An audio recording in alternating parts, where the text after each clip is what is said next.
ukuthi abakwazi usiphilisa.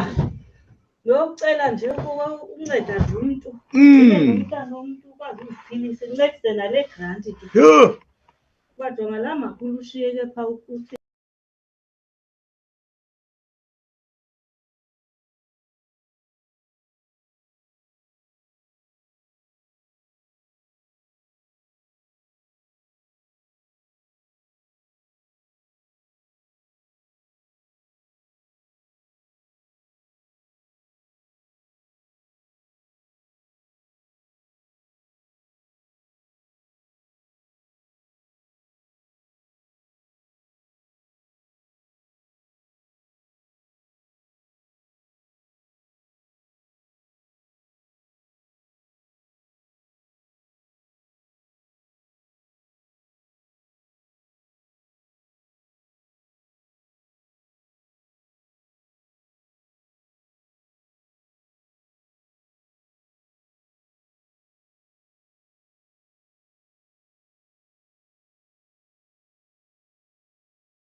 Mr. Lwazi, are we correcting now?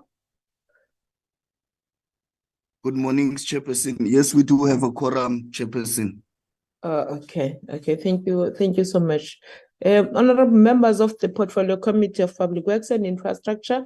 Recording in progress. Minister Zikalala, Deputy Minister Benny, Acting DG, Ms. Nyeleti, and your teams, the team that is supporting this Portfolio Committee. Good morning to you all. I understand that some of the members had a challenge of utilizing yesterday's link. That's why it was not easy for them to get in earlier on. But I can see that the majority of the members are in today. We continue with our meetings. The focus, it has been on the issue of the property. Apologies for that. But today we are focusing solely on PMTE. Because in one of the meetings that we had previously, we saw that there is a challenge, especially when PMTE has to collect fees that are due to them. So we are focusing on checking whether are there any efforts to appoint suitable, capacitated personnel in this entity.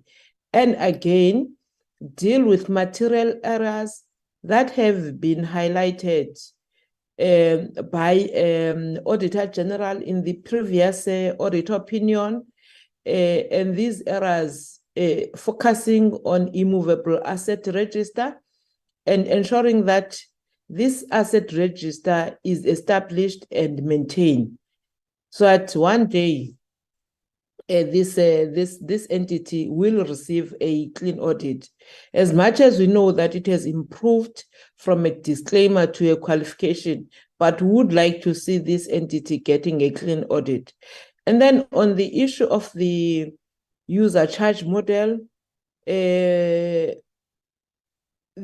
department should negotiate with the National Treasury to review the user charge model that they are currently using on leasing out to client departments.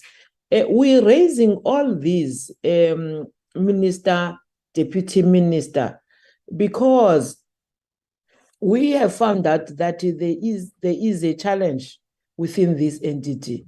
We're going to take a case in point, the one of Bracken Downs Police Station. Remember the Egru Lane, when there was an issue that the department has not been paying, the department claiming that it has been paying, only to find that the billing was done in bulk, and there was a lot that has to be corrected. That's why we are taking these issues. Remember, the issue of that police station is with the Parliament right now. We may debate on it in the near future. So if then this entity doesn't correct what it has currently as challenge, it definitely would not get to clean audit.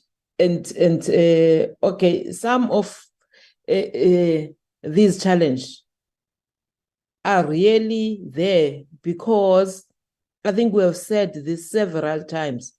There is no policy to guide this entity and the department on how to deal with the client departments that are not paying what is due to it.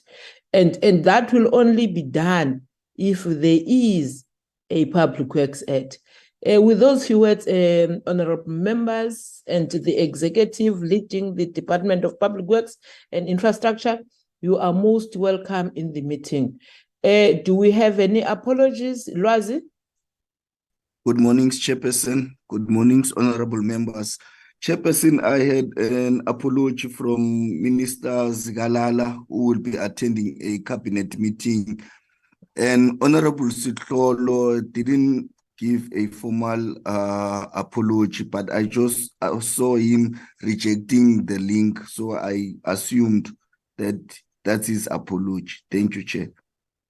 Thank you so much, Lwazi. I think, remember yesterday when I indicated that Honorable Sitlolo indicated that he would be out of the country in the starting yesterday. Remember yesterday he was not part of the meeting and indicated that he would be out of the country. So I think we must write down as an apology because he told me that on the Monday meeting that we had in City Hall, the physical plenary meeting that we had. He spoke to me directly. So if you can please note that. And then noting the apologies that we have received, we then hand over to Honorable Deputy Minister in the absence of the Minister to introduce today's presentation. Good morning, Honorable Chairperson and Honorable members. Thank you very much, Chair. The team is here, Chair, to present this important presentation today, which talks about the PMTE and especially the user departments. And I will hand over to the acting DG to introduce the team that will present to us. Thank you.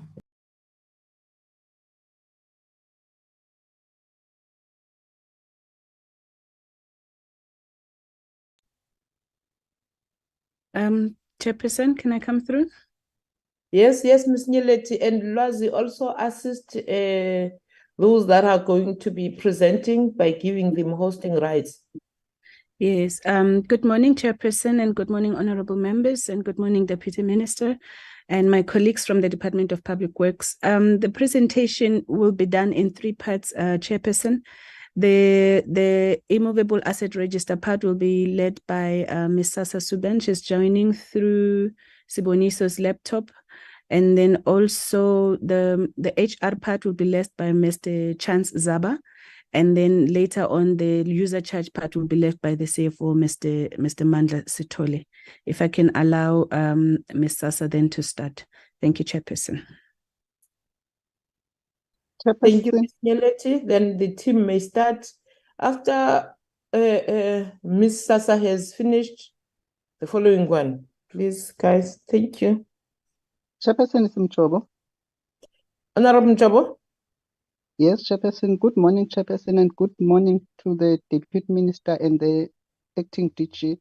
I'd like to propose to take all the presentation, Chairperson, if you don't mind.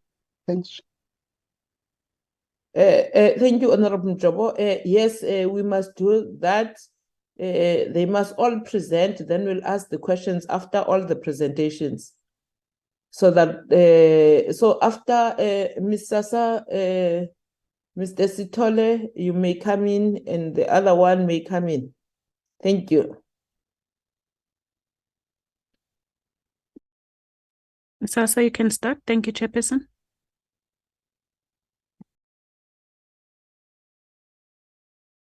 Honorable members, Honorable PM, acting DG, colleagues on the platform.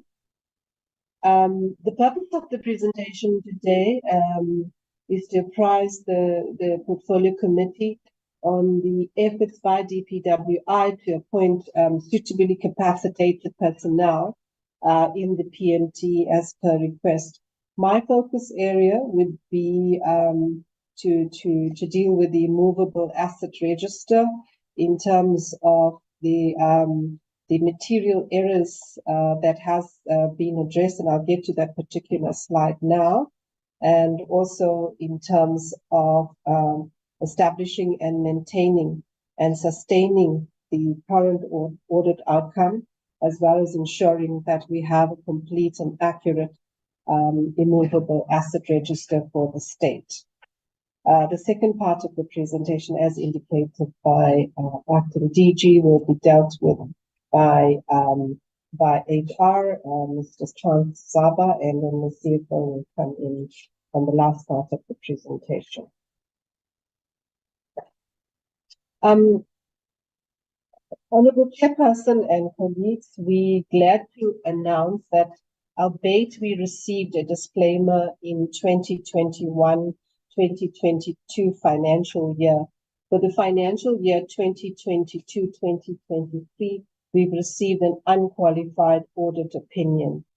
But in saying that, and as indicated, we need to, ensure that we sustain this and we move forward with adequate resources to ensure that we have the asset register not disclaimed going forward or qualified, but also as indicated to ensure that our asset register is credible and accurate. And in that regard, we would need adequate resources. Now, we've come through to the committee on the 7th of June 2023, where we've had a detailed presentation on the Immovable Asset Register and all its capabilities. Just in terms of refreshing, we've indicated, and we've done a detailed presentation presenting the historical context of the Immovable Asset Register and also the complexities that is associated with the state land administration, especially dealing with the legacy issues emanating from the pre and post 1994 dispensation. In terms of this branch's role in that is termed REAS, it's actually a program. The REAS links to all the DPW branches as a conduit for business, and also the responsibility then to ensure that we have a single repository for the state. In doing so, we need to link in with the provincial asset registers, which we do have visibility on. We also have other national custodians visibility on their asset registers, such as the Department of Agriculture and Rural Development, Water Affairs and Forestry, and Defense for their endowment properties, and any other custodians that have custodial delegation. Our difficulty going forward is to deal with the municipalities, to cut across 257 municipalities and obtain their immovable asset information is going to be challenging, and we would have to assess the type of resources we require towards getting a single repository for the state. And that will also include our SOEs. We've started engagement, especially with public enterprise, to obtain their asset register. And we can indicate that there's a lot of work in that regard to bring their asset register to a level that is required for the state. So besides this, we also have, we're dealing with a massive portfolio, an extensive magnitude, looking at 29,000 land parcels and over 80,000 buildings, which includes state domestic facilities, where we have some of our facilities like SAPs and justice facilities in the name that is built on land that is not owned by the department, but we have our facilities built there historically by a power of attorney, but it's got to be then resolved accordingly. And this would require us to then ensure that we implement the surveying project. We have to survey the land in terms of the land that we are occupying and register that accordingly. So that is an exercise that one has to undertake for, and therefore the further resource consideration is required.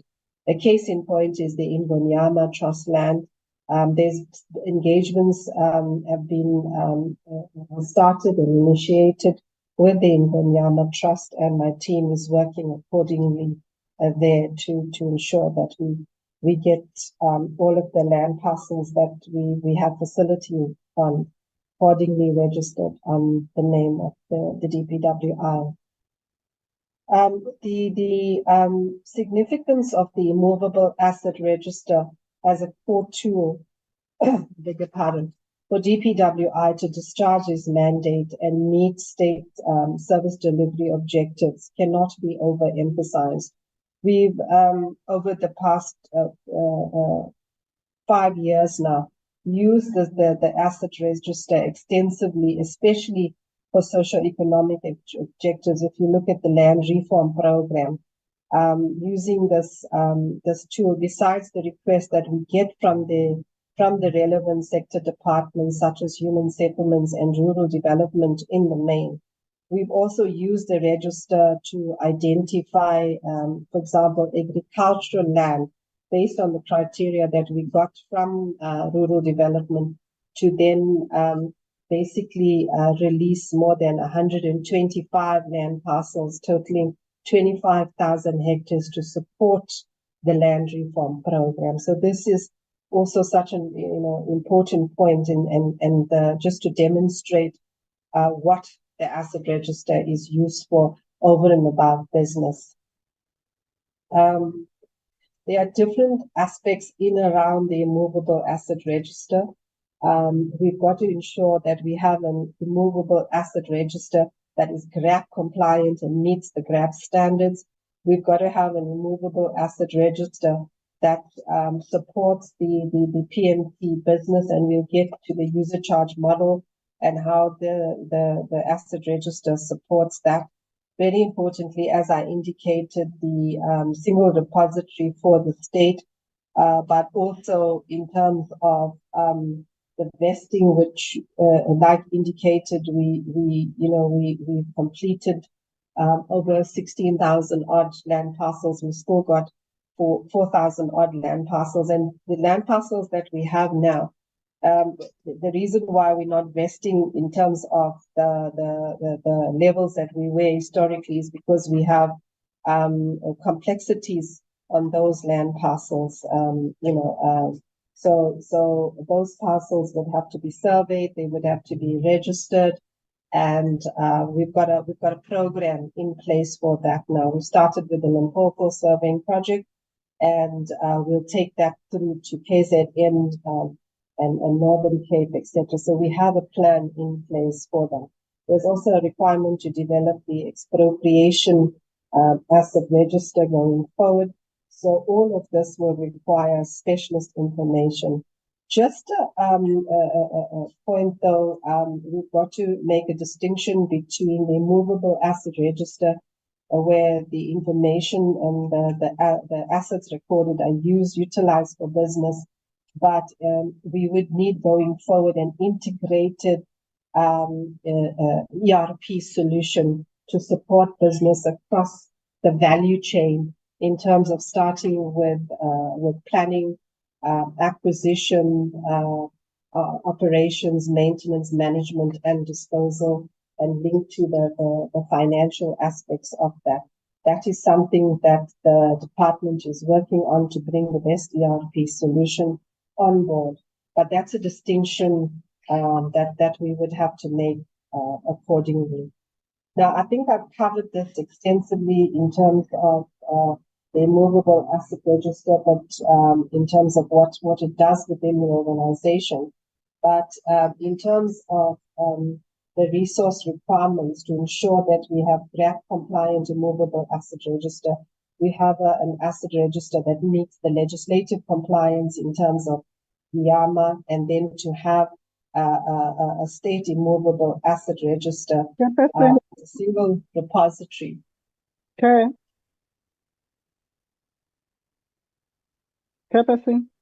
Yes, I think I see what you are. No, you're going to complain about, Honorable Mjobo, that the slides are not moving. Yes, Chair. Yeah, the slides are not moving. Mr. Sokele, please go with what SASA is doing.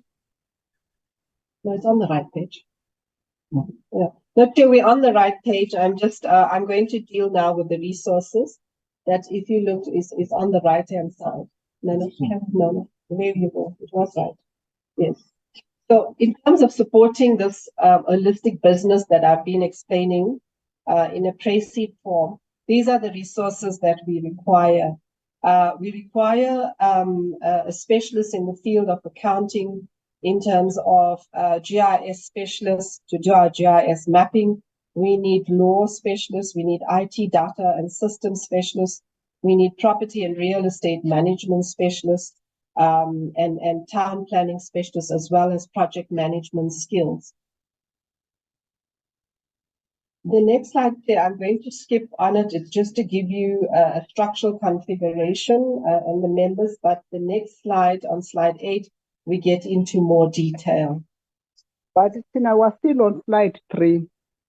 Nothing changed. I don't understand, because it's saying that is on the right slide, whereas serious. Mr. Sakala, can you do this? In the screen, it's showing the purpose. Oh, apologies, Chair, because on our slide it's saying 8, but we'll go back and see what we can do. Sure. But it's moving. It's not. Well, they can't see it, yeah. That's what they say, Chairman. I'm not. Or maybe somebody from outside. Maybe remove it and then show it again.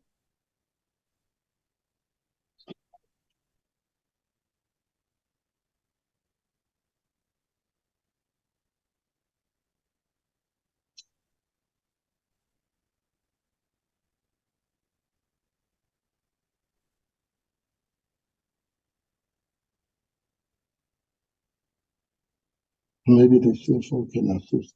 I don't know. Is it moving? Chairperson, is it moving now? It is. Chairperson, Yeah, it is moving. Thank you. Okay, so if you can just go slide to 7. Okay, we can go to 7. Thank you so much. We skip slide 7. We're on slide 8 now. Oh, okay. It's Mr. Chance that's moving the slides. I think that's where we're going on. Okay. Mr. Chance? Sorry, honorable members, is it fine that it is showing 2 slides at the same time? Put it on this.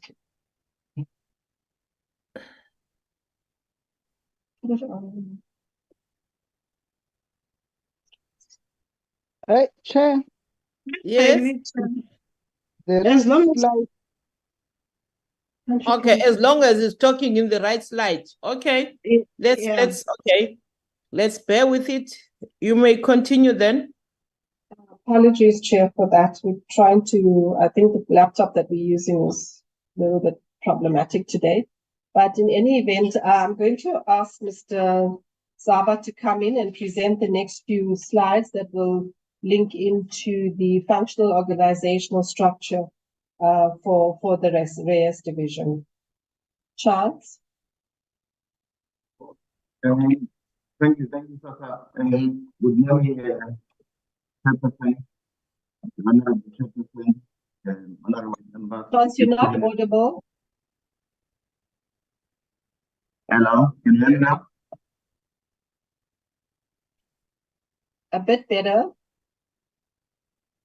I'm not familiar with my connection, but good morning, Honorable Chair.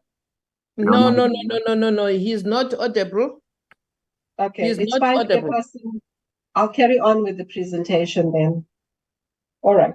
So in terms of the approved structure, it provides for a total number of 70 permanent positions for head office and regional offices.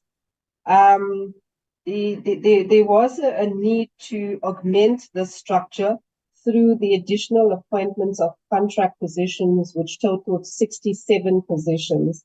The next slide, Chair and honorable members, we will give you more details on the vacant positions as well as the permanent positions.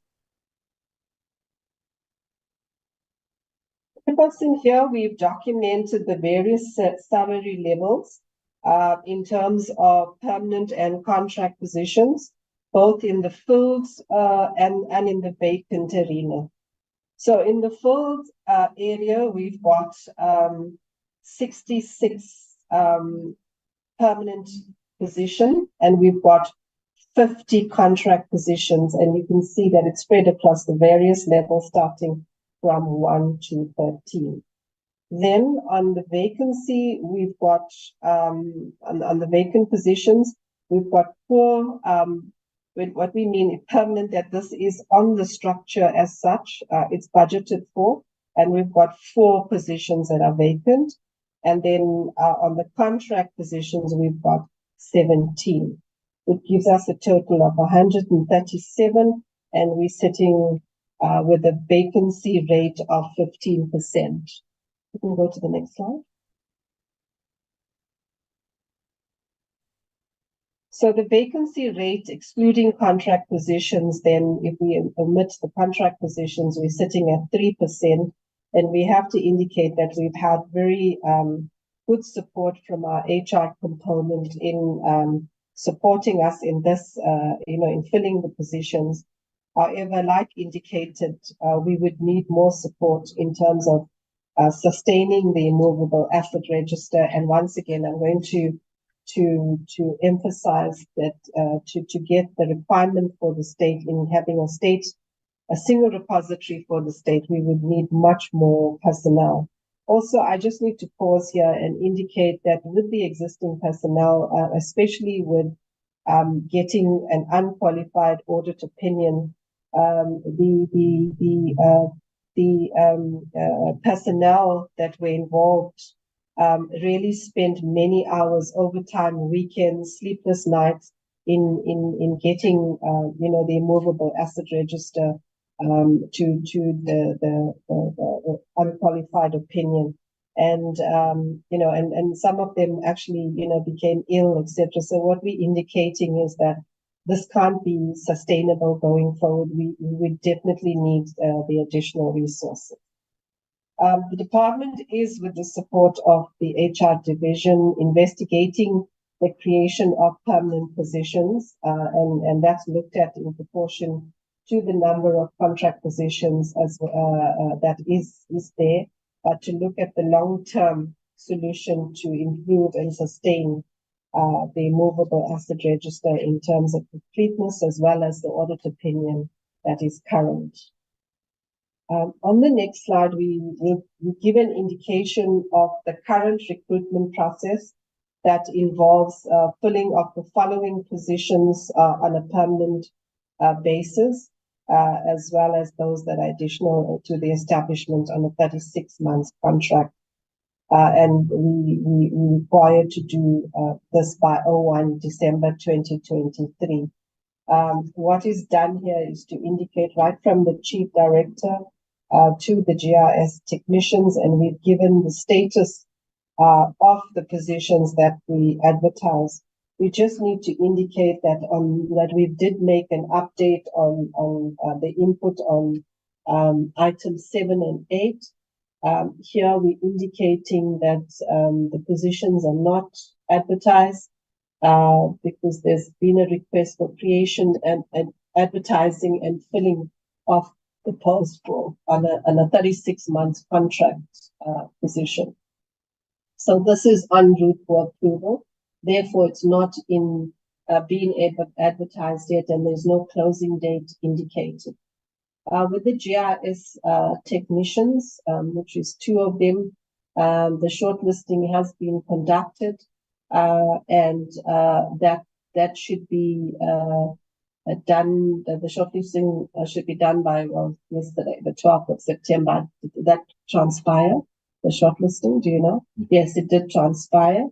And yes, Chair, so those are the additions that we've just added onto the presentations that we have. The rest of the positions, as indicated, has been advertised and has closed accordingly 11th of August. And then we have the Deputy Director in the Durban Regional Office, where it was advertised and with the closing date of 10th of March 2023. And HR can give us more details in that regard. Right. So the critical success factors going forward, like indicated, we require the filling of these positions, especially at senior management level. There's a massive void, and we've got the director that's dovetailing and dealing with 2 director positions as well as the chief director position, and we did lose a DDG in this area as well, that we've got to have further discussions with HR to bring to the fore. And also to obtain approval for the recommended structure as the long-term solution, taking into account that we have many contract positions. I've alluded to that we need to resolve the fragmented systems that we have. They are legacy systems, and then the full implementation of an integrated asset management system will support us going forward, especially with the life cycle management of such a huge asset portfolio. The integration of DPWI in terms of the GIS mobile solution with the ERP solution, and then the linkage to the deeds office, the CAD and the Surveyor General's office is also very important.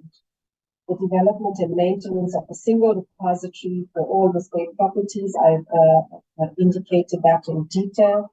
And then the collaboration, the continuous collaboration and engagements with key stakeholders to address legacy issues and challenges.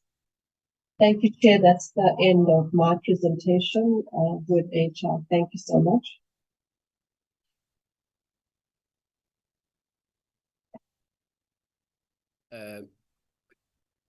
Good morning, Chairperson and honorable members, DM and colleagues. Sasa, are you okay? Let me share then. Okay, I don't have sharing rights. Sasa, can you proceed sharing?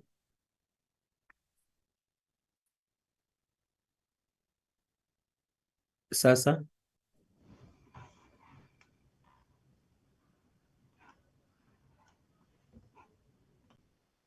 Chairperson, my name is Mandla Stole. I joined through Nomonde. I'm the CFO.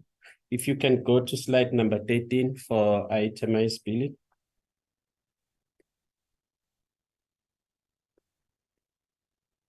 Can you move to the next slide, Sasa?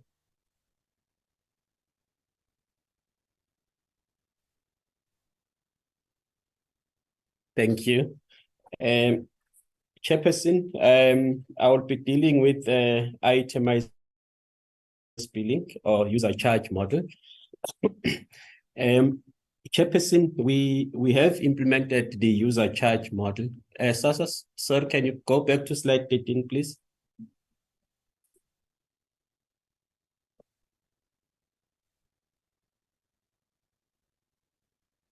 Sasa, can you go back to slide 13? CFO. Okay, it is on slide Yes. 13. Okay, I see slide 14, but I'll use my manual one. I'm not sure if the members can see slide 13. I see slide, okay, now it's on slide 13, thank you. Sorry about that. Chairperson and members. Sorry, Chair, it's not possible to put on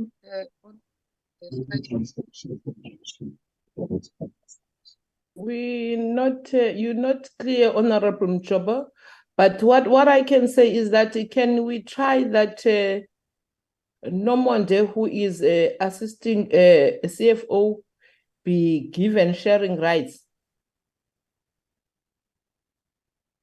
Nomonde, who is assisting CFO, be given sharing rights. Can you do that, Lwazi?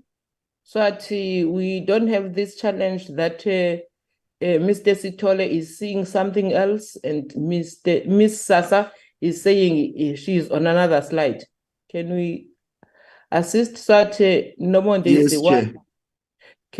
one? Then Miss Nomonde, can you be the one then who is showing us exactly where we are? Okay, Chair. We don't have the sharing rights at this moment. Let me.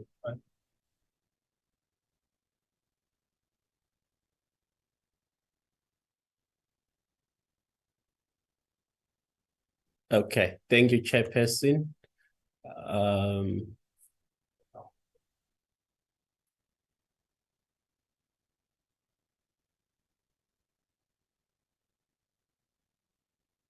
I'm not sure, Chair, if you can see slide 13. Nothing that we can see. Okay. Maybe on Thank my you, side, Chair. there's nothing. Okay, yeah, we are on slide 13 now. Okay. Thank you very much, Chairperson and honorable members. Chairperson, the itemized billing was done in 5 phases as agreed with National Treasury, and the intention was for PMTE to charge the full cost recovery. And that full cost recovery was meant to address certain key components such as municipal rates, initial capital outlay, operational cost maintenance, and also to have reserves for future refurbishments. So that was the purpose of itemized billing. And we then started the process with small clients departments until cycle 5, where it's included big clients departments. The outcome of that process, Chairperson, between cycle 1 to cycle 5, we calculated a user charge of about 13 billion, which is a current user charge now that we ought to have received. And since we have implemented the user charge, we have realized a shortfall of about 14.2 billion. I'll go into details in the next slide, Chair. But what is important, Chair, for the current MTF process that we are going through, ordinarily we ought to have 25 billion based on the baseline that have been agreed with National Treasury, being for the first year of the MTF 7.9 billion, the outer years 8.3 and 8.8 billion until 26-27 financial years, which then gives us 25 billion. If you can move to the next slide.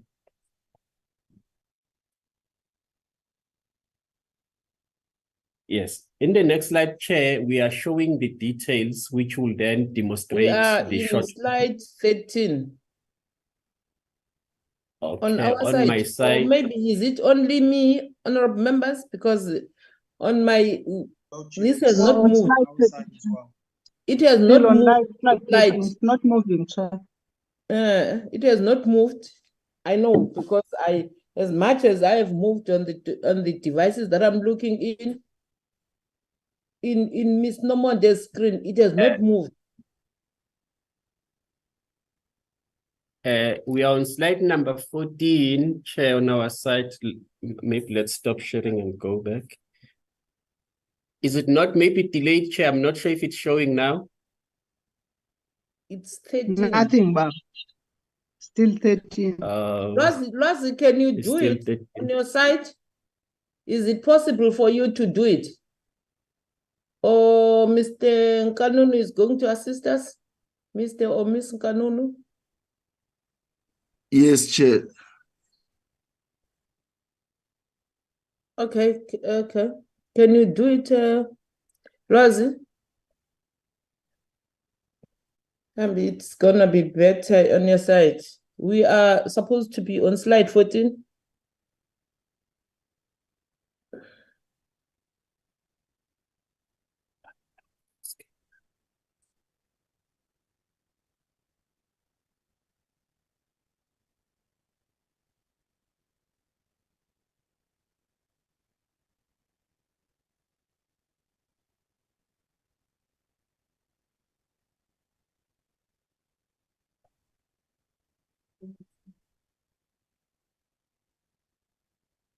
Yes, I'm loading, Chair. I was just having a little glitch, nyana, but I've loaded it.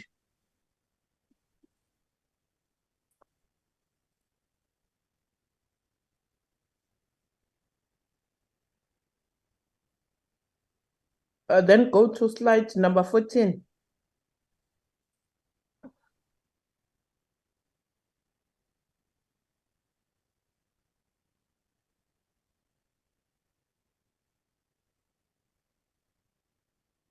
This is slide 14, Chair.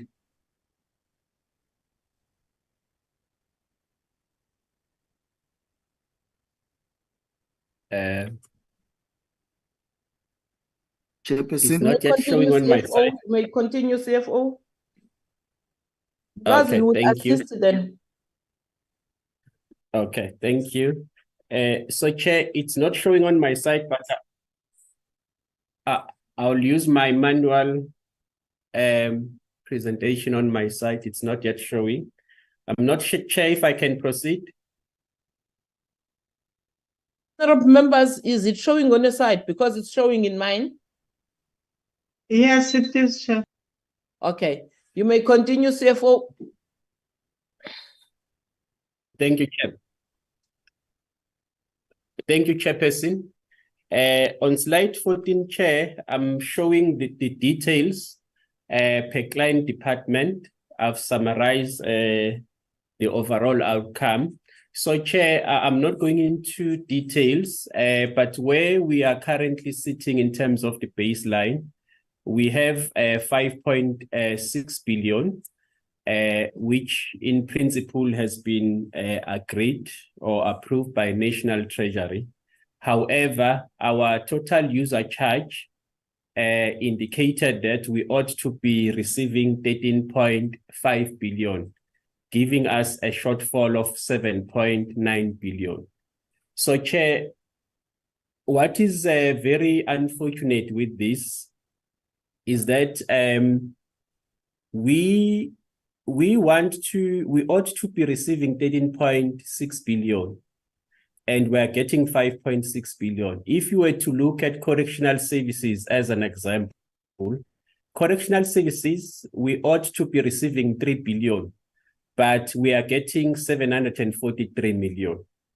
And it's not even half of the portfolio of correctional services. Correctional services has inmates, their boilers and significant components. If those components are not working, we ought to maintain them. To the extent that actually the amount that has been approved, we can't even afford to do basic maintenance for correctional services facilities, because there is a shortfall of about 2.3 billion just for correctional services alone. It's better with defense because we have 1.4 billion. However, we wanted 3.7 billion. There is also a shortfall of 2.3 billion. Similarly with subs, it's better with subs. Treasury approved 1.9 billion, whereas we wanted 2.9. So it's almost a billion shortfall. Similarly with justice, I'm just highlighting significant clients, Chairperson. On justice, we wanted 1.6 billion, Chair, and Treasury approved 521 million, leaving us with 1 billion shortfall. So, Chair, clients departments are expecting a particular quality service on facilities, but the budget that is given to us, it's far below than what is expected. If, Chair, you were to look at the leases that we have with private sector, it's about 2,500, and clients are paying about 6 billion for those ones. And we have a portfolio of 59,000 properties that clients are utilizing, 59,000, but we only get 5.6 billion. Even the 5.6 billion, there is already a backlog of maintenance, because it's not like we are talking about new properties. whereby there will be low maintenance because the properties are still new. We are talking of old properties. Some of them, they are more than 20 years old. We need to maintain the lift. Sometimes we need to replace certain components that are key. So we are unable to even to do that. Hence now you see all clients complaining, even you as portfolio committee members, when you visit state properties, they are not in a good state and we are not given sufficient funding.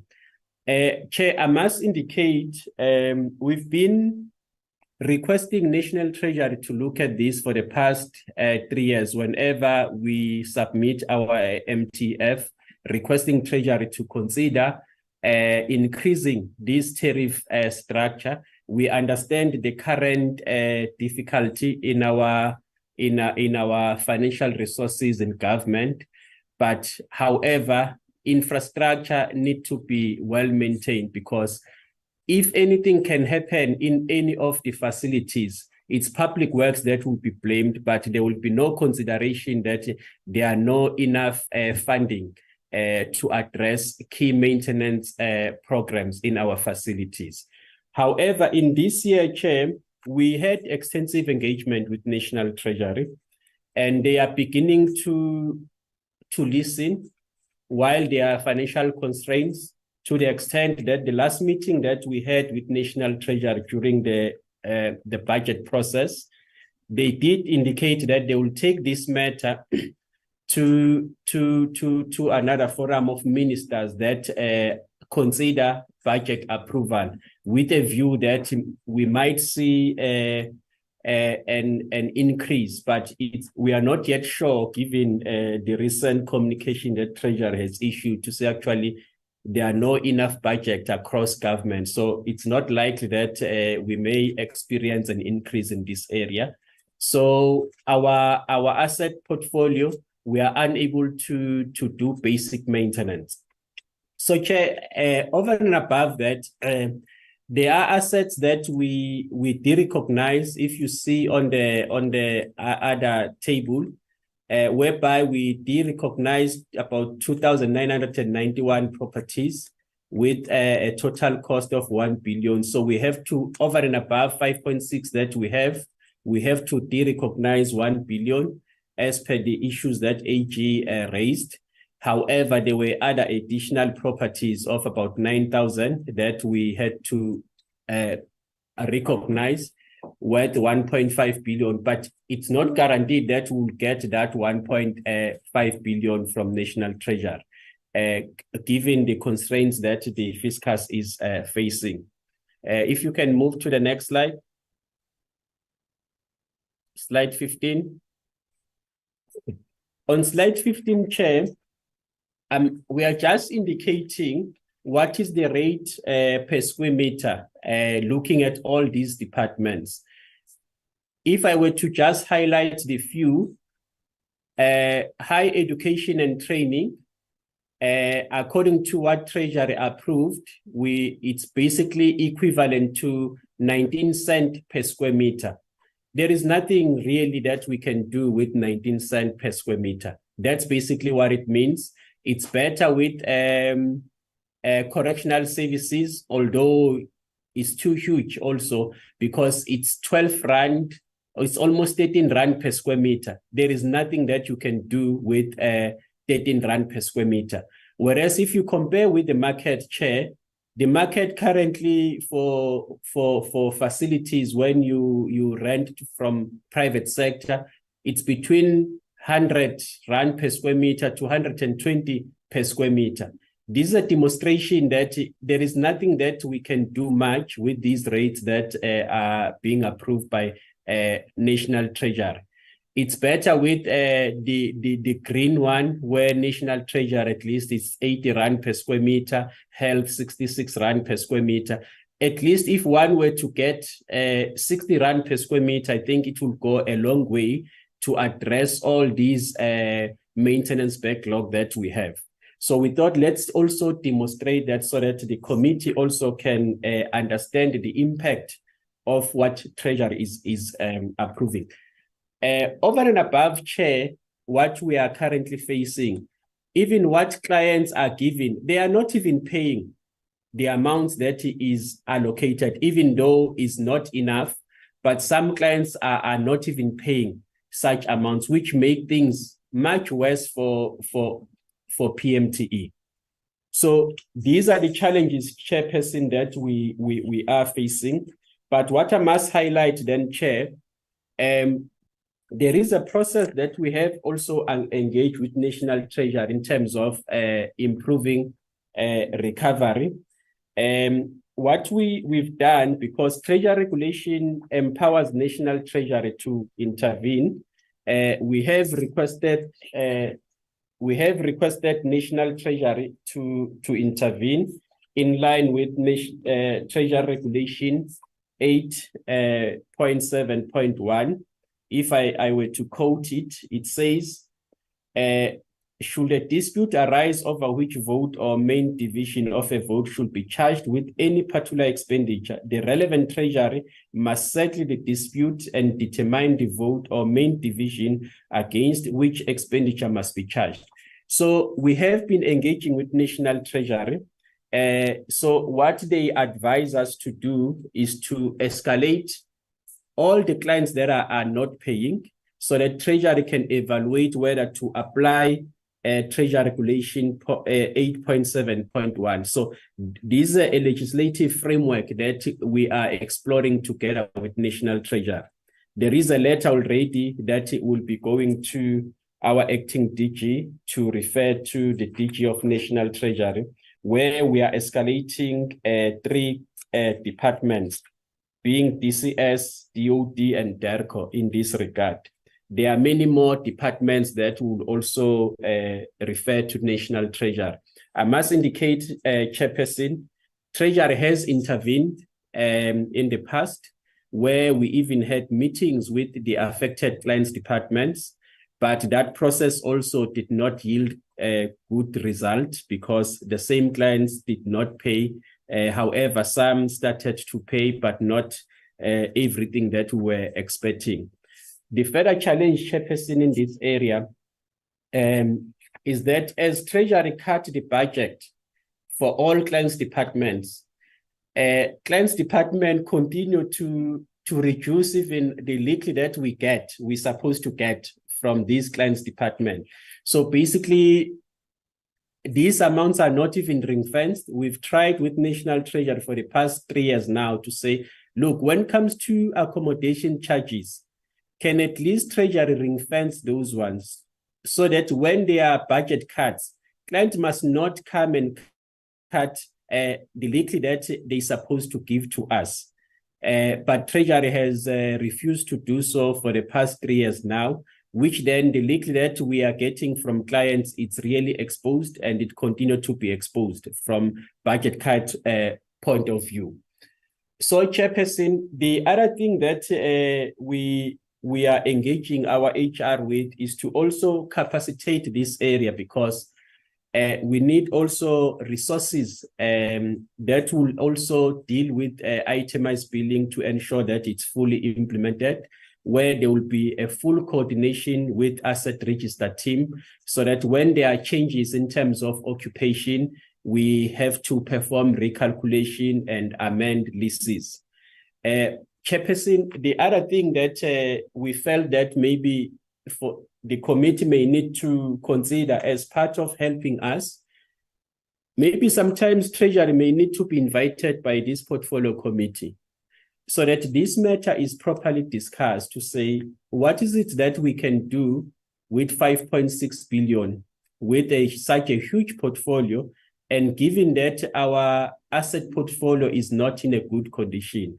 I think if also the portfolio committee can consider that, because there are a number of instances where, as Public Works, we've been called by other portfolio committees where same clients departments are complaining about maintenance, where we must go there and justify. And we always tell other portfolio committees to say we don't have adequate budget to maintain.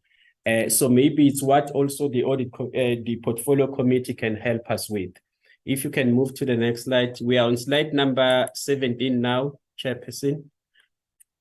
On slide number 17, as I indicated that we have a project manager, the contract is expiring on the 30th of April 2024, but we are engaging HR to consider having this position permanent because itemized billing is with us permanently. So is what we are engaging our HR. If you can move to the next slide.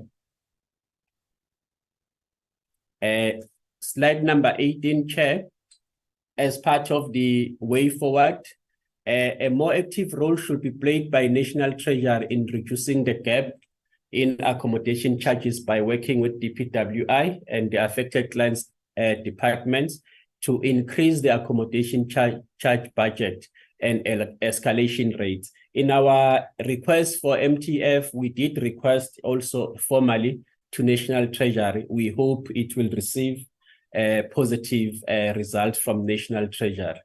Government must consider the long-term fiscal implication as more assets are left without maintenance. Refurbishment might become impossible to execute, requiring the assets to be demolished or rebuilding of new properties. And Chairperson, as much as the majority of our properties, which is about 59,000 properties, utilized by government departments. But if we don't maintain, we'll start to see more clients want to go to private leases, where the same clients, they have enough budget to pay for private leases. So it's like now we are destroying the asset portfolio and go to private leases, which actually should be the other way around, where we need to invest more in state properties rather than increasing the leases. Not to say we must not lease because we still need to support private sector, but it need to be in a reducing scale. If you can move, Nomand. Moving to slide number 19, Chair. So the portfolio committee to note this presentation on user charge model and improvement of the asset register audit outcome, as well as to support the information that was provided by HR in terms of capacitating the asset register as well as the itemized billing portfolio to make sure that the outcome that we receive from Auditor General, we improve in that area because there is a lot that we still need to do so that as the chairperson indicated earlier on to say, we need really to improve from audit outcome point of view, but our portfolio also should be in a good condition. The role of a project manager, also chairperson under itemized billing, is very critical.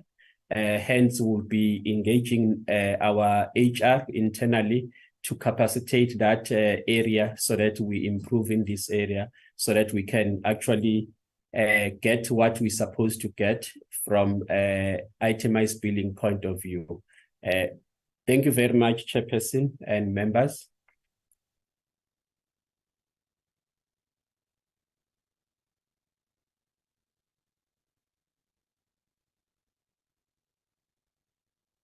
Thank you. Yes. Thank you, CFO. Thank you, CFO, and thank you to Ms. Suben, the one who presented earlier on. Honorable members, this is the presentation from the department on the issues that we requested them to present on. I then invite you to raise comments, ask questions on this presentation, hoping that the questions that you will be asking are based on all the presentations, but we will also have another second round of questions. On my screen now, it's Honorable Siwisa, Honorable Van Staden, Honorable Matebula, Honorable Trink, in that order, it's Honorable Siwisa, Honorable Van Staden, Honorable Matebula, Honorable Trink, Honorable Mjobo, in that order, honorable members. Thank you, Chair. Chairperson, I have only one question that I want to raise pertaining to staff members and appointment of staff members. And we know that National Treasury said that it cannot happen because of there's not enough funds that have been generated. So how are they going to be able to get more staff members on board? Number two, the contract positions that are being mentioned here, is it positions that are assisting the department or the PMTE, the entity itself, to run on day-to-day basis? And if that's the case, why can't those people be sourced in because of they are assisting for the day-to-day running of the entity? Because it won't make sense that today you are taking people for contract and then later on you have to do another contract. So if these contracts are for the day-to-day running of the entity, why can't there be permanent posts that are going to be put there? But not forgetting what the National Treasury said, that there's not enough funds that are being generated. So how are they going to, the other one complementing the other one, if there are no funds and they've already got people on contract and then already there are still vacant positions? So how are they going to move around the issue of capacity in the entity itself? Thank you, Chair.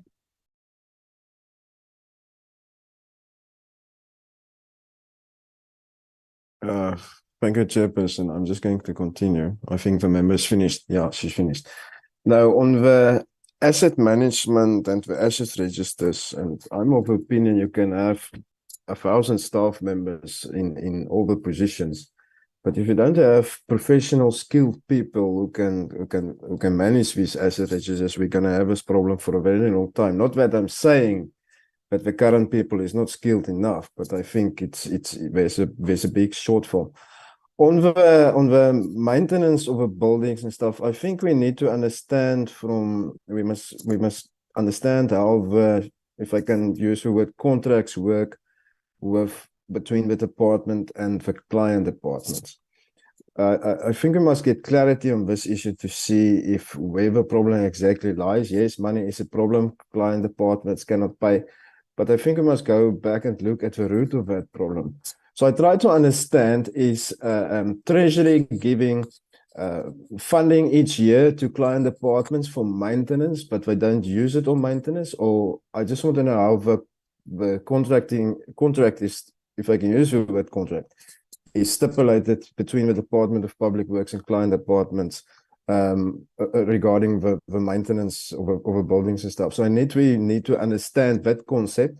And I agree, Chairperson, I think Treasury must come and explain to us what is going on, and so that we can get to the root of this problem. Thank you, Chairperson.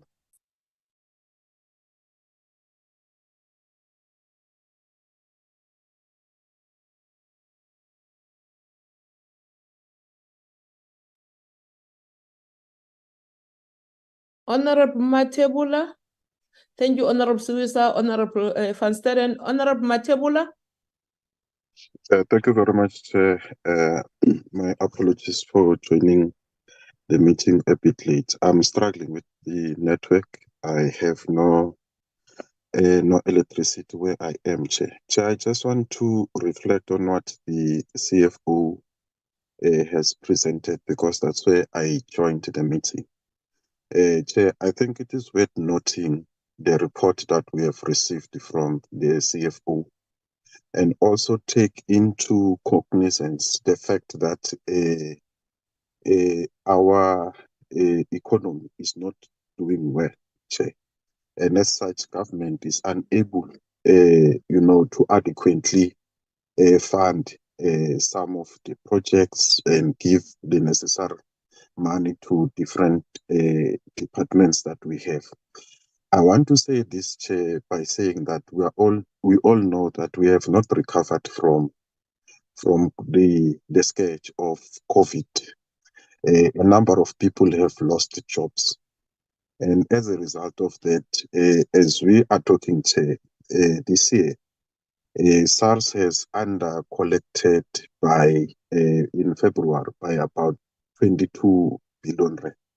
And it is also said, Chair, that between 20, if not between 50 and 80 billion rand, the government is unable to collect or has under-collected, is going to under-collect in actual fact in this financial year, if I'm not mistaken, with that amount of money, of which this tells you, Chair, that some of what we have had today presented by the CFO, it's not because of maybe Treasury doesn't want to, to fund some of the budgets that we have presented to them. It's because of the economic situation that we are confronted with. But Chair, I must also say, Chair, that I think it is also worth praising the department to say that we have sought ways and means to see to it that these things, the funding of the projects or the things that we want to do as the PMTE, we know we are engaging with Treasury to look at a solution, because it is true, Chair, that if maintenance is not done correctly and up to standard, should anything happen, we are of course going to be in trouble. But Chair, I just want to ask this question. I heard the CFO saying that some of the clients, if we do not maintain our infrastructure, in particular the buildings, possibilities that they might go for private leasing.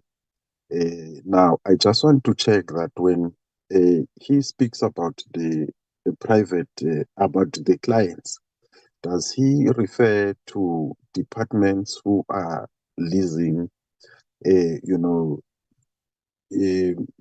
buildings from us, or he is referring to other sectors which were using our buildings to lease?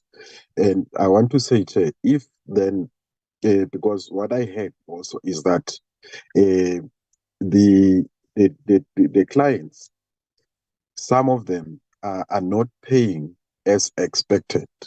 And now the question that I'm asking is that how are they going to be able to pay, therefore, what is expected of them if they were to lease from private leasers? Thank you very much, sir.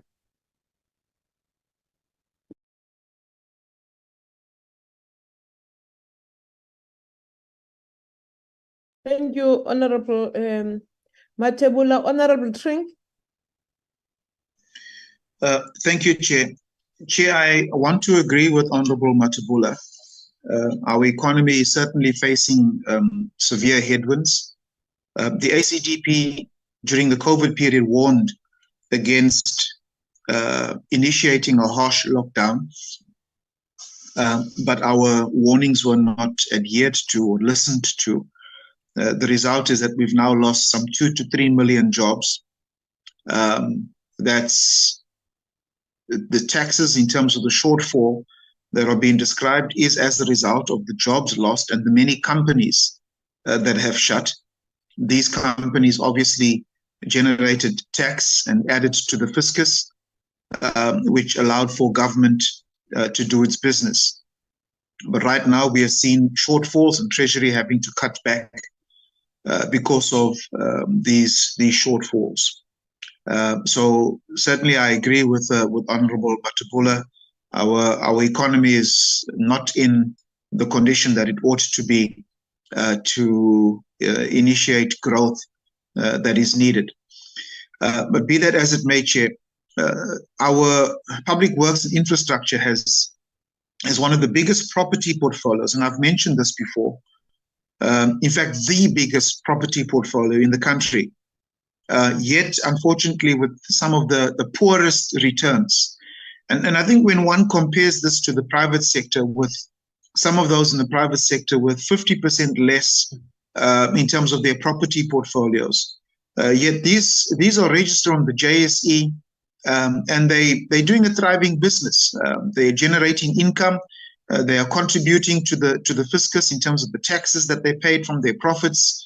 And so clearly, I think that we have there's a mismatch of sorts, and we have a problem. And perhaps we ought to be looking at what is the model from the private sector that we could use within public works to ensure that we don't have these negative returns from this huge property portfolio that we have.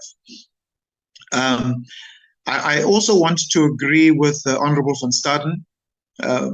One of my notes is that if we wish to create a credible asset register, then we must have the requisite skill and personnel to augment and to assist in the credibility of our asset register.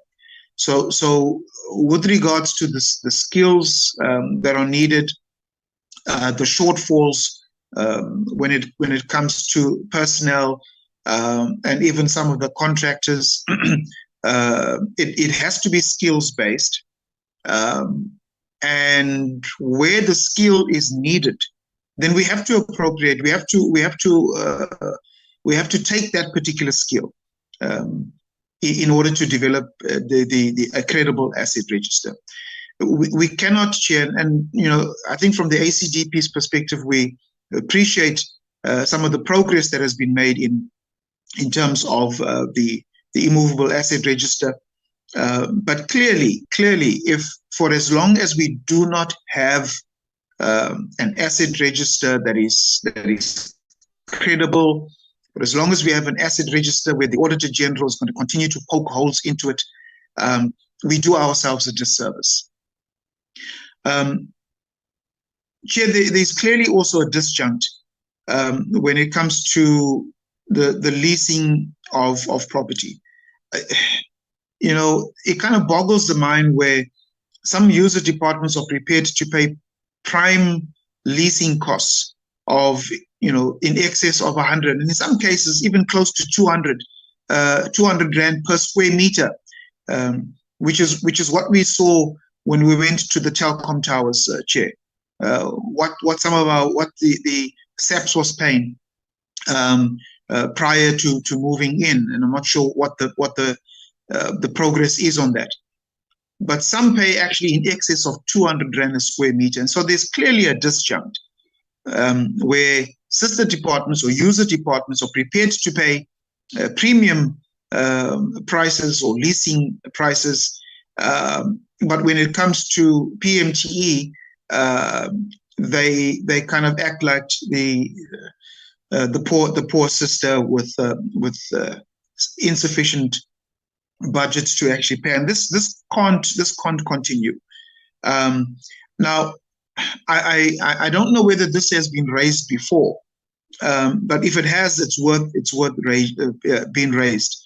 I think that a harsh and a firm conversation needs to be held with Treasury, where if within the budgets that go to some of our sister departments, included in that budget is maintenance, rental rates, and so on, rather than the budget going to the user department, that budget should rather come to PMTE or Public Works to be paid over. So I think in terms of a solution going forward, the ACDP would like to position that should be one of the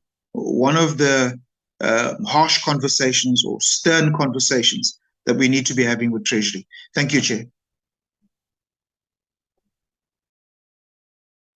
Thank you, Honorable Trink. Honorable Mjobo, followed by Honorable Van Schalkwyk.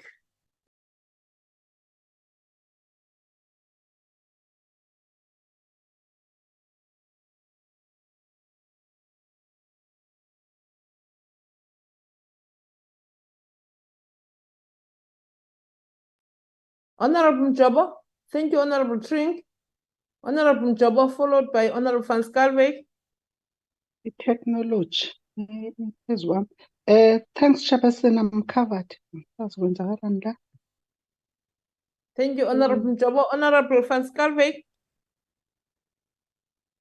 Thank you, Chairperson. Good morning to Honorable Chairperson, members, DM, the departmental team, our staff, and everyone on the platform. I want to thank the department for the presentation that has been made, and without wanting to sound negative, Chairperson, it's our 4th year. We are almost done with our term, and it's the same things that's been echoed over and over again. Our sentiment stays the same, and it's very frustrating at this point. But let me not repeat what the previous members said and venture into other issues, just touch on a few. When I look at slide number 4, in terms of the feedback on the disclaimer of 2021-2 and material issues identified during the interim audit, I think we need to commend the department for the efforts that they've made in terms of addressing the stumbling blocks that occurred in the previous years in terms of the Immovable Asset Register and the disclaimer that they received. So we really hope that things will just improve as we move forward. But Chairperson, when we look at the vacancy rate, although it seems to be low in terms of percentage-wise, we see that there's on level 10, there's a 44% vacancy rate. It's some kind of 11 vacancies that we are seeing there, and it's relating to contract vacancies, and I need to know, Chairperson, why is that vacancy rate so high in state of the 14 vacancies that's supposed to be there? It's now still 11 that's no, there's still 11 that's vacant from the total vacancies on salary level 10. So can we get a clarification? Why is that the scenario, and what is leading to the challenge of that vacancies not being able to be filled? Chairperson, even the staff that work across the 11 regional offices of the PMTE, the presenters are not telling us anything of what they have been doing to retain the qualified staff, because we see that there's a turnover of staff, and we are not retaining our staff that we are having, and it's qualified people with experience that we are losing. And then we go to slide number 10, where it says we have in terms of the HR capacitation of asset registry, we have a 51% permanent versus 49% contract positions, and it's very skewed, Chairperson. It's a worrying factor. And then they are saying the department is investigating the creation of permanent positions. Investigating how so? What can we have timelines in terms of and efforts that they are doing and how they plan to resolve this issue? Because it can't be that we almost have a 50-50 split in terms of permanent versus contract positions. It's not sustainable over the long run, and it's not cost effective over the long run.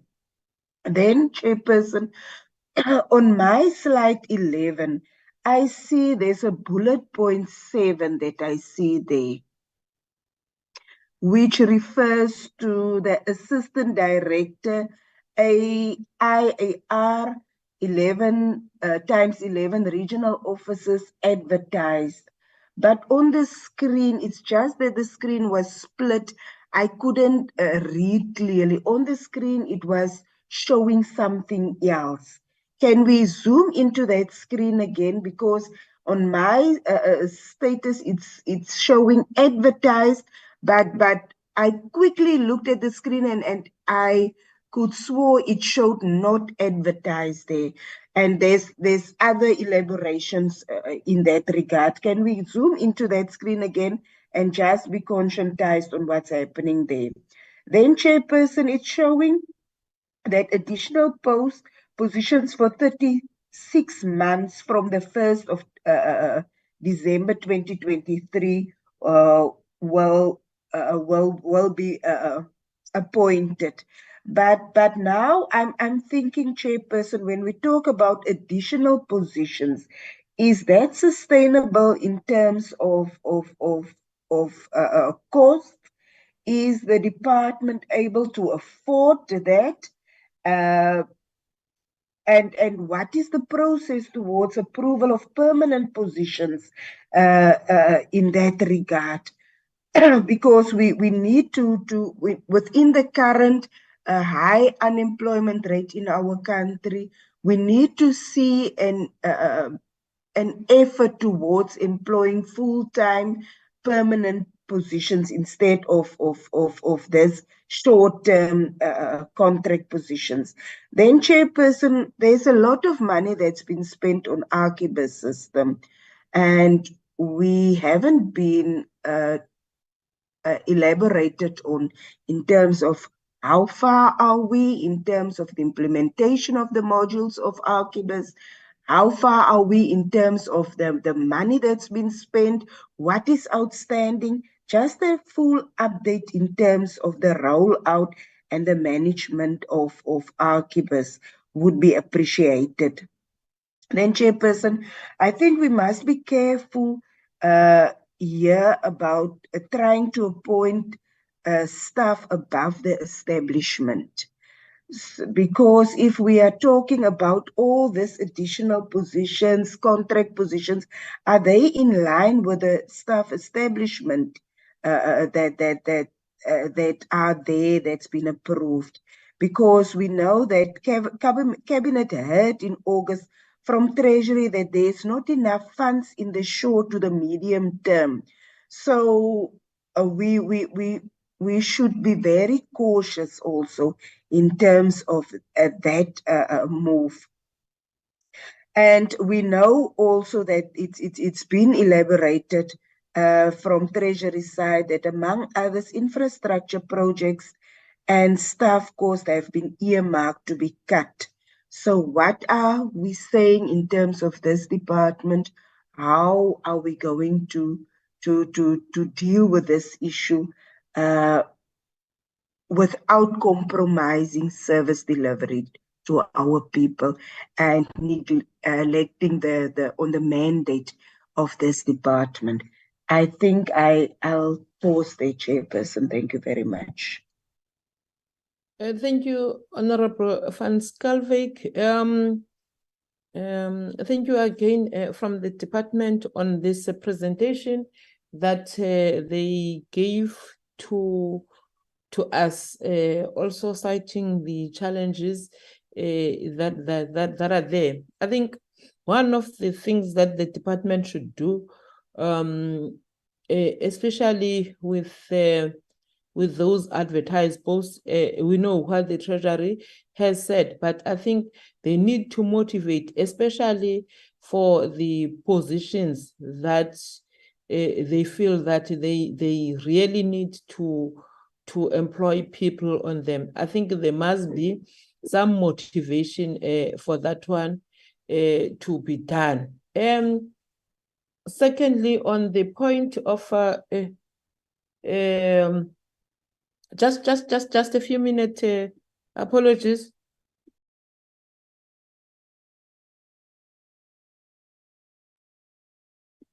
Okay, thank you. I just wanted to minimize the noise that was coming on.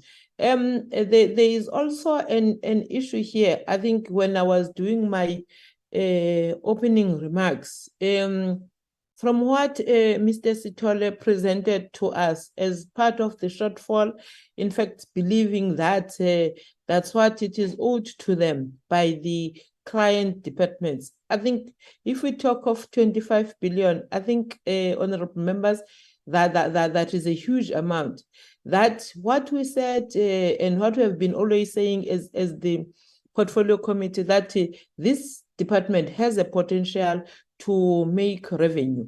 There is the reality is that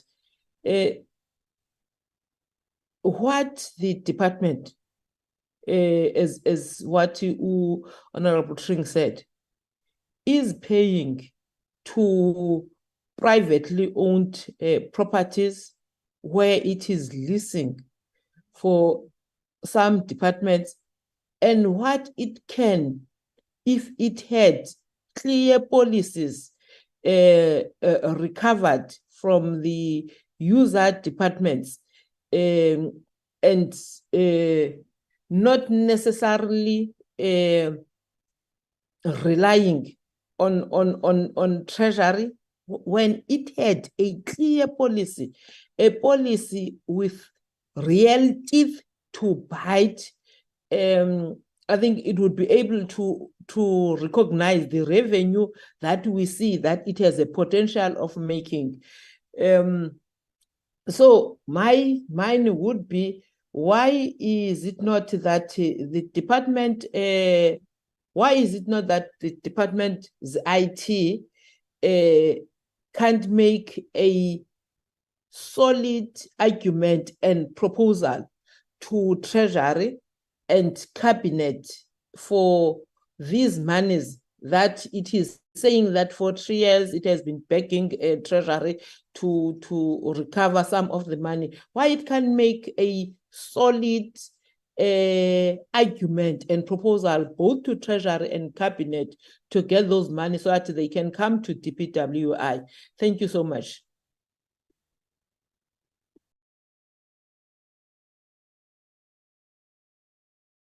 To you, DM and your team, that is Ms. Sasa, Ms. Nyeleti, Mr. Sithole. Chair, may we start? Perhaps DM will come at the end. Yes, you can do so. All right, thank you. Thank you, Chairperson, and thank you, honorable members, for the questions. I think, Chair, you have partly responded to Honorable Siwisa's question regarding the filling of positions against the National Treasury letter that we have received. It is indeed true that we then have to motivate whatever position we believe is critical for them to allow us to proceed. They just added that layer for National Treasury to approve. If, however, we struggle to fill the positions that which we deem vacant, perhaps we can appeal on you, Chairperson, and the committee to assist us, because some positions we do believe are key, especially those ones that we recently advertised. Chair, there was also a question, I think, both from Honorable Siwisa and Honorable van Schalkwyk regarding the contract positions. I think and my colleagues at HR can assist, but we use contract positions to fill in a gap where maybe we're still in a process to create those positions internally so that they are part of the structure. So you find that there is a need that has urgently come up, and there's a specific job that needs to be done. So we then do the contracts that are outside the structure, but the process of creating those positions is continuing in the background. So the idea is to eventually insource those particular projects unless it's a specific project that will end at a specific time. But when you look at the Immovable Asset Register, it's not something that will end, it's something that will be ongoing. So those positions will have to become normal posts that are part of the established structure of the Department of Public Works. Chair, with your permission, I'll allow my colleagues then to deal with the technical questions from Honorable Staden and Van Staden, Matebula, and Tring. Thank you so much, Chair. Colleagues, Sasa, you can start.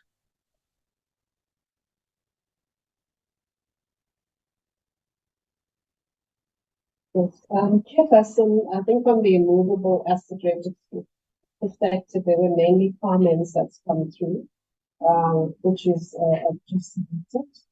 And I think we do recognize that we would have to and I think the presentation alluded to that we need to get qualified personnel. Especially, I think we need to increase the number of CAs and GIS mapping specialists, etc. But I've articulated all of the requirements there, and we will work with HR to make sure that we try and fill those positions. I think even Honourable Trip indicated the importance of getting the right skills in. Just to indicate in terms of the asset registry and the credibility thereof. Now, what we do is with the asset register, we link to the most authoritative source in the land, which is the deeds office. And we compare all of our assets and we link it to the deeds download.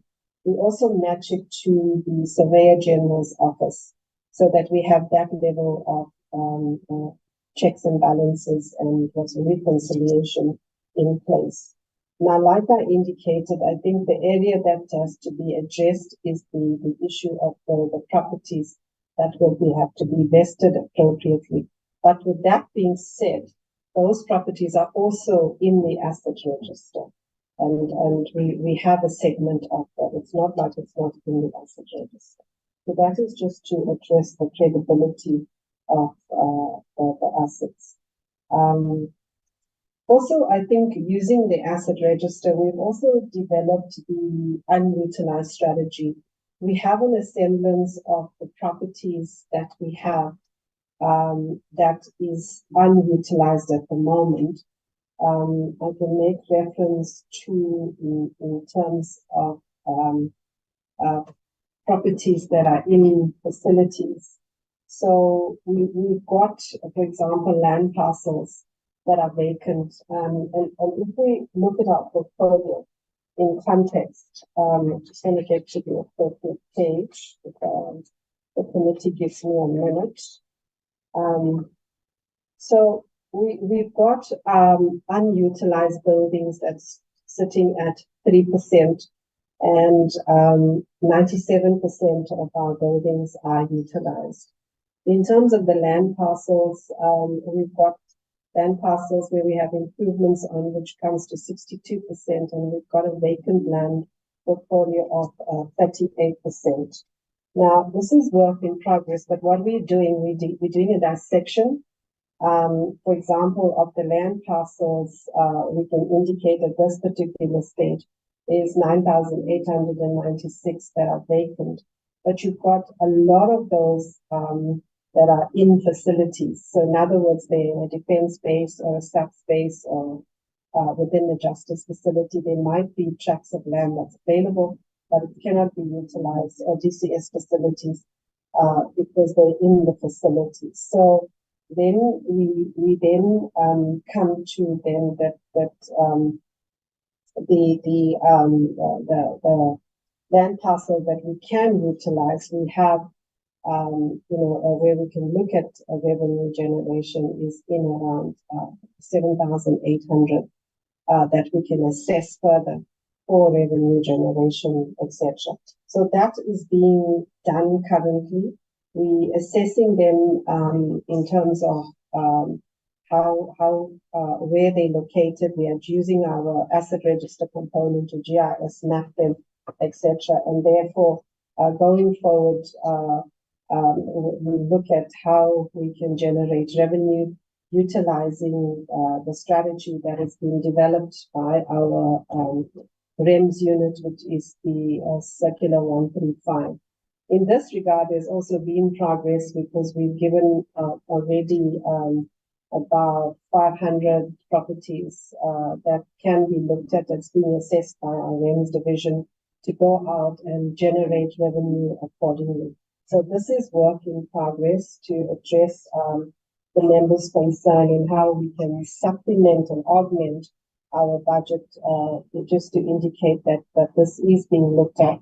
The unutilized strategy should be finalized by end of September, and all of the details emanating from this. Quite extensive work because we also have to look at properties that, where there's dramatic conditions, etc., that cannot be utilized, properties that we've identified for our social disposal program, properties where, is identified for user departments, and we're already clearing sites, etc. Properties that are identified for our present development program. So that then which becomes available is what we will be assessing going forward. I think, that should then, assist us with some of the revenue generation initiatives. I think the other questions were in the main for HR associated with the Immovable Asset Register and how they're going to support that. So with your permission, Chair, I'll give over to Mr. Chan Saba to answer some of those questions. Sorry, with DG's permission as well. Thank you. Thank you, Honorable Chair, Honorable Members, GM and the Acting DG. Just to add on the responses already sponsored by the Acting DG, in terms of what the department has done to retain skills in the area of the asset register, I think it's important to indicate that initially and previously we were engaging contract employees on 12 months basis.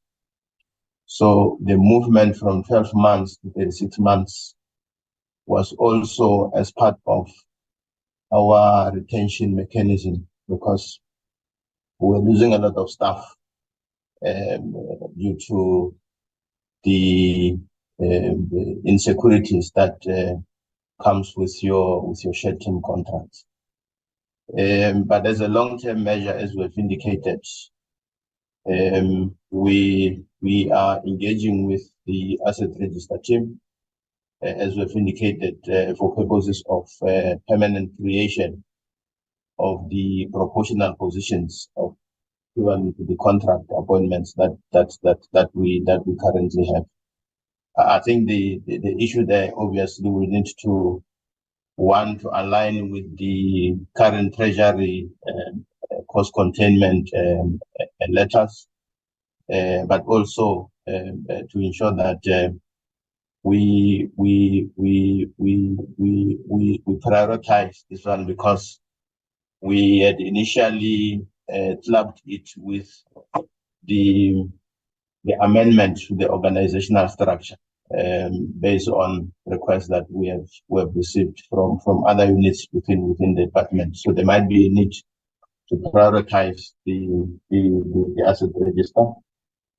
In terms of the high vacancy rate on, I think it's slide 11, that deals with the assistant directors, for the 11 assistant directors. We made an adjustment on slide 11 in terms of item 7, which was correcting the initial presentation, which had reflected these positions as at the time. but the actual and the accurate status, Chairperson and committee members, is that these positions have not been advertised yet. They are still at the request stage, and we are awaiting its own route for approval for their actual creation, advertising, and subsequent fillings. So that correction that we've made on slide 11 should have also impacted on slide 9 to not reflect those positions as vacant, because a contract position, unless if it's approved for creation, advertising, and filling, is not necessarily considered as vacant. At this stage, it's still at a request stage. So we should have corrected slide 9 to align with slide 11. Whether the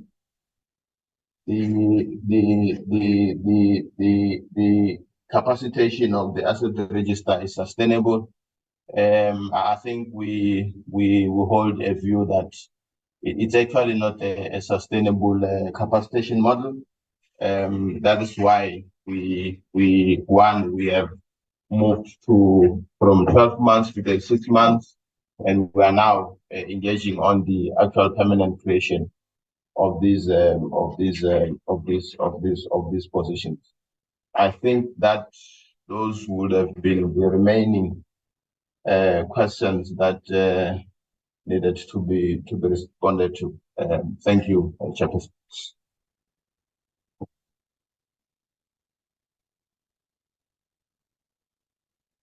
CFO. Thank you. Thank you, Acting TG. Thank you, members, for your comments. Chair, let me maybe start with the honorable member's comments string, where he indicated that we need to create a credible asset register. I fully agree with him, but we need to also reflect the asset register should not only be about the Auditor General outcome. It's about us using the asset register for operational purpose. Why I'm saying this, if our properties are not well maintained for them to be credible, very soon AG will even ask, is this an asset or a liability because of its own condition? So why then I'm emphasizing on this, we need to see our asset portfolio as the pride of our nation, where even National Treasury can use our asset portfolio to attract investment, because any country that has good asset portfolio, it can attract investment because you cannot compromise on infrastructure. I'm saying this because on the financial statements, our asset portfolio is worth 142 billion, and we must not allow it to get worse where it can even become a liability than the asset.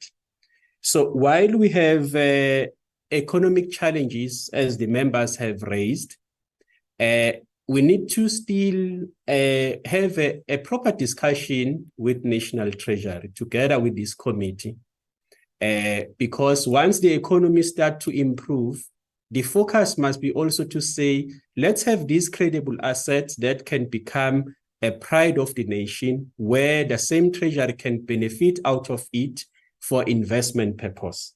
I thought, let me start with that, Chairperson, and I fully agree with Honorable String, where he proposed that maybe this budget must be directed to the department, because whatever policy, which I agree with the Chairperson to say we need to have a strong policy that have teeth to bite, I fully agree with that. We have tried that before with Treasury. It's something that we'll continue to work on, because we wanted also to have a policy that will be binding to all user departments, and we wanted that to be issued by National Treasury, similarly with the cost containment that they've issued, because having our internal policy, clients will say, no, that's your policy, Public Works. We are not legally bound to comply with your policy. It's unlike when it's issued by National Treasury through a circular or a practice note. So it's something that, Chairperson, we are welcoming that comment. We are going to intensify that discussion with National Treasury. We hope it will yield results. Then there was another comment to say why clients are able to pay prime rate for leases. I think it was also raised by Honorable Member Dring. Look, and that one is what I also raised to say, while we say there are economic challenges, but if clients want a property from private sector, they are able to reprioritize their funds. And yet they are unable to do that for state properties. It's something that is worrying, and such discussion must really remain to say, let's view the state properties as a pride of the nation. Let's not destroy this infrastructure.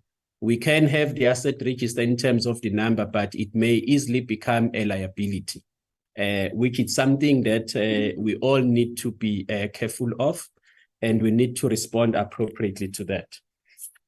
The other comment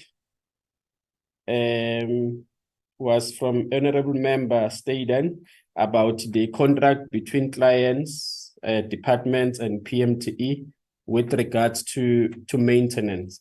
Yes, maintenance is part of our lease agreement, which is also dependent on the clients paying a full cost recovery. But the challenge is when then Treasury approve a lower tariff structure because of the affordability of the state, which then makes that contract not meaningful, because Treasury will approve far less than what it's supposed to be approved. And there are huge expectations from clients, irrespective how much they pay per rate per square meter. It's something that is concerning.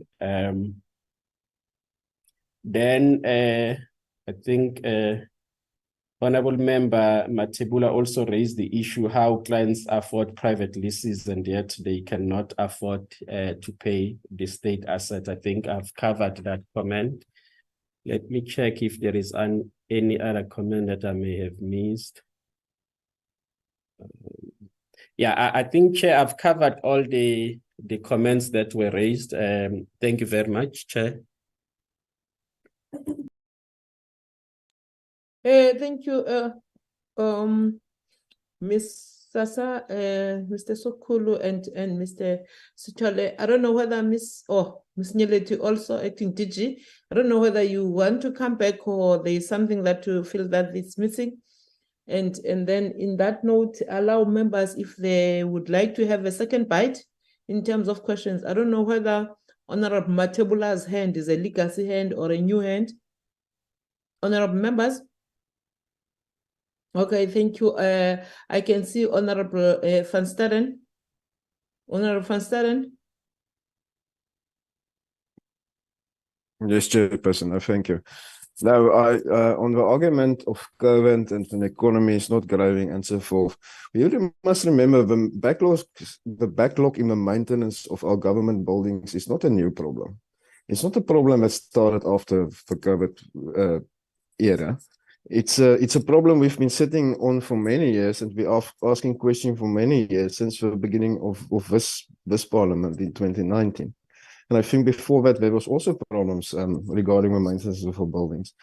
So we must just keep that in mind. It's not a new problem. It's an existing problem, but it's getting out of hand.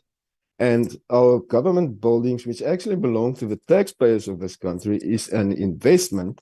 And if that investment is not looked after, we're going to pay a very high price at the end of the day. Just that comment from me. Thank you, Chairperson. Thank you so much, Honorable Van Staden. That is, I don't see any other hand, honorable members, those that would like to take a second bite.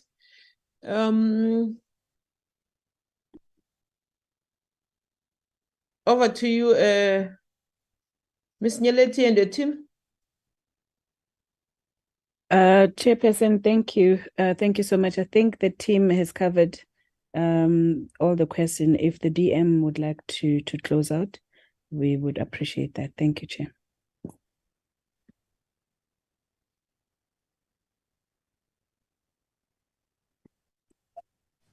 Honorable DM. Thank you very much, Honorable Chair and honorable members. Honorable Chair, what I would like to say is that there are some issues, Chair, which I think the committee has raised over time.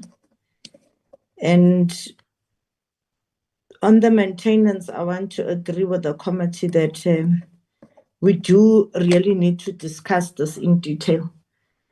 And like I said, that in the last meeting that we had, that we do need to really get a full presentation on the maintenance plan, because looking at the vast number of properties that we have, we cannot at this stage still be talking proactive maintenance vis-a-vis preventative maintenance, Honorable Chair.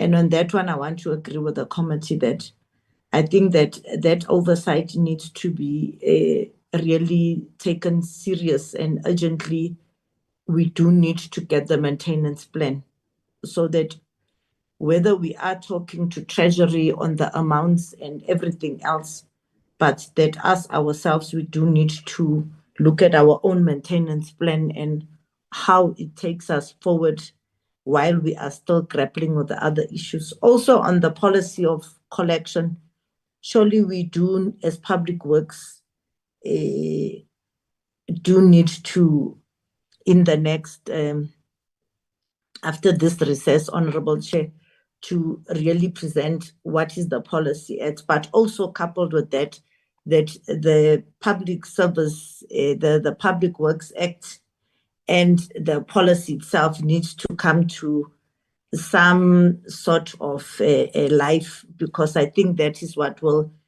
clearly assist the department.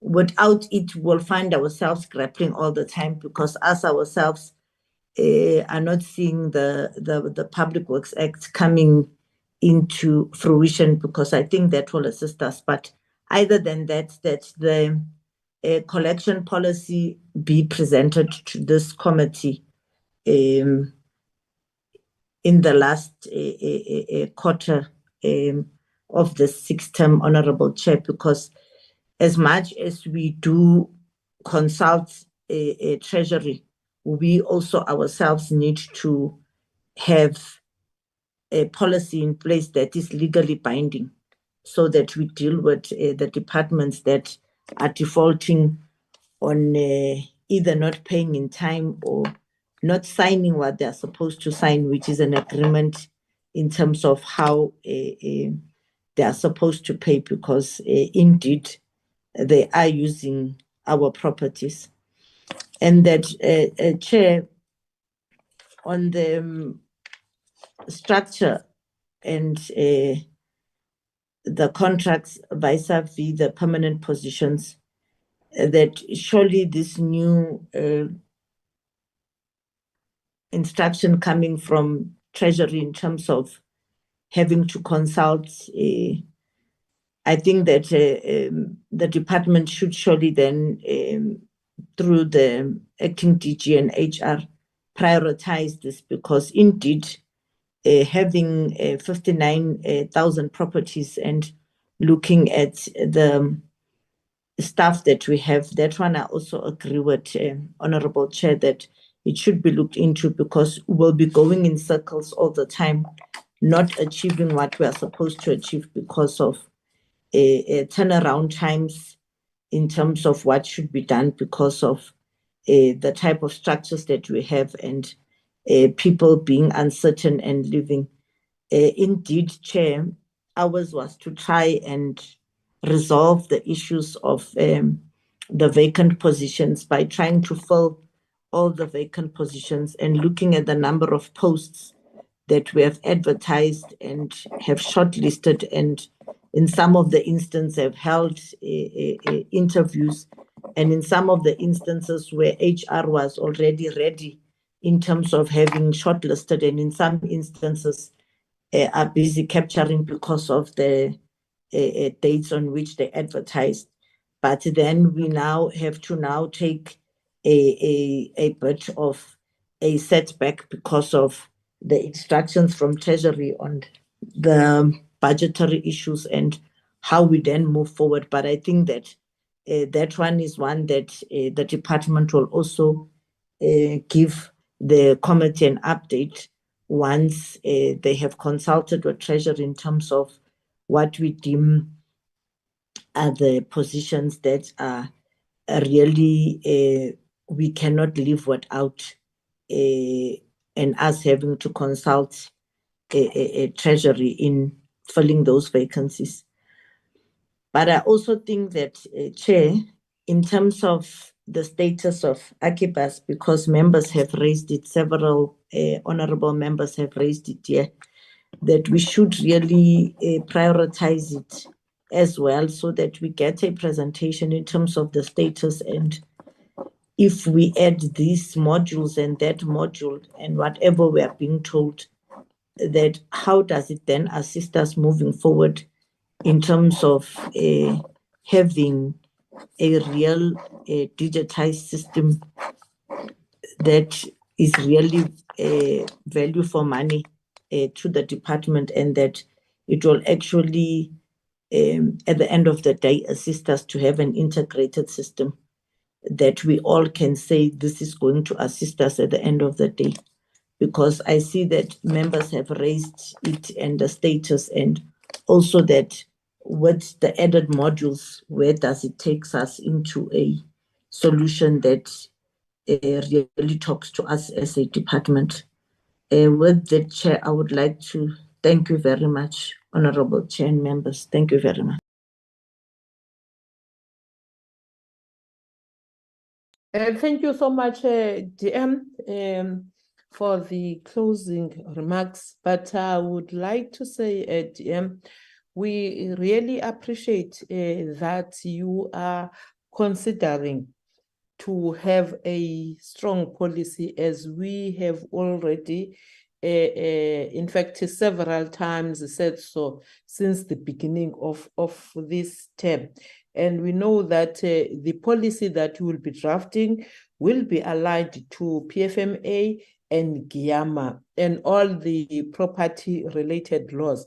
And I think Mr. Stolle has captured it clearly, that as the portfolio committee, we will support you, but you must provide a strong, sound argument to Treasury, and again, the executive also do this to cabinet. We hope that with the policy that you will be drafting, you will be having a legal base, so that you can also be in lines with Treasury guidelines. But you must have something to bite in all these departments that you are, the client departments that are not responding to you like over 3 years. That one is a no. It's not acceptable. If you're not paying, you are taken out to court immediately. But when it comes to departments, there is this this so lenient way of not doing things. The reality is that what the public out there, what the committee sees, it's a department that doesn't want to do its work, not knowing fully well that there are these departments that are not paying you. We see lifts that are not working. we see buildings that are not maintained, not knowing that you don't have the budget to do so because the client departments are not paying you. So I think you need to come up with a strong argument and a policy to National Treasury. With those few words, we appreciate again the presentations that you have made to us, the strong and progressive, constructive deliberations that had been done by the Portfolio Committee in doing its work, in doing oversight. Over to you. I would also want to also inform members of the committee and the department as such that next week's program has been changed slightly. What was going to be done on Tuesday will be done on Wednesday. The committee that was supposed to sit on Wednesday will be done on Tuesday. We have swapped those two dates due to the tight program that the minister brought to us, that on Tuesday, the department and the minister will be at NCOP, and so we must swap those dates. So we are swapping those dates. We are not postponing anything, but we're just swapping the dates. On that note, Lwazi, can we go to the minutes of the yesterday's meeting? Thank you again, DM and your team, acting DG and all. Thank you. Lwazi, thank you. The minutes.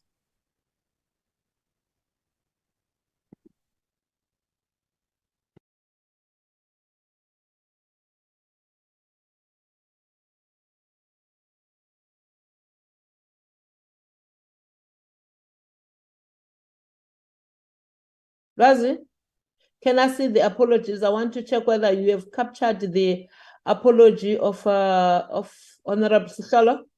Just go up a little bit. Oh, okay, thank you. Thank you.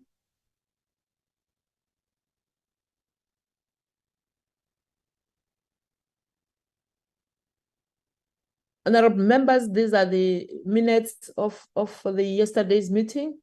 May I have a hand that is for corrections, editing?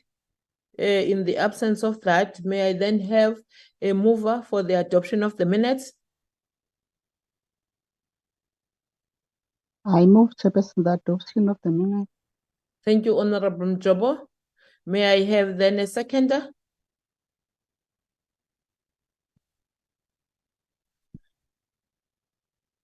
Honorable members?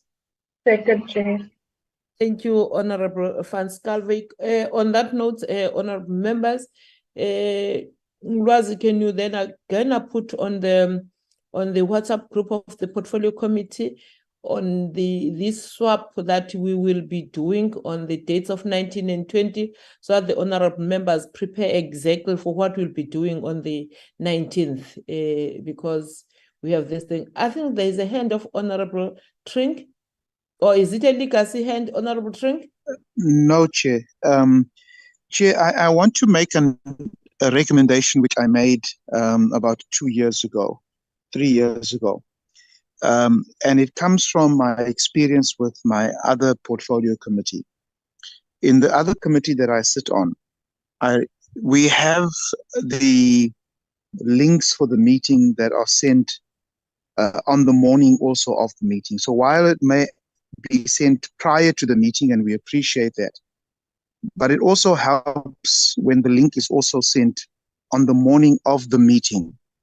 I made that point here because some of us, if the link is sent 2, 3, 4 days, you then get lots of emails also in between, and you got to be searching at times for that, and you sometimes do get busy with other party work and parliamentary work. So I want to appeal again, Chair, that on the morning of the meeting, if the Secretariat could, it's a simple thing, just again circulate email or put it onto the WhatsApp group. It will help us as members as well. Thank you, Chair. Thank you, Honorable Trink. I think that one is in order. We are taking it as it is, as much as we will get the links days before, but on the morning and day of the meeting. The links must be sent again on our emails and on the WhatsApp group. Thank you, Honorable Tring, for bringing that to our attention. On that note, honorable members, I declare the meeting adjourned. Thank you. Thank you, Chair. Thank you, Chair.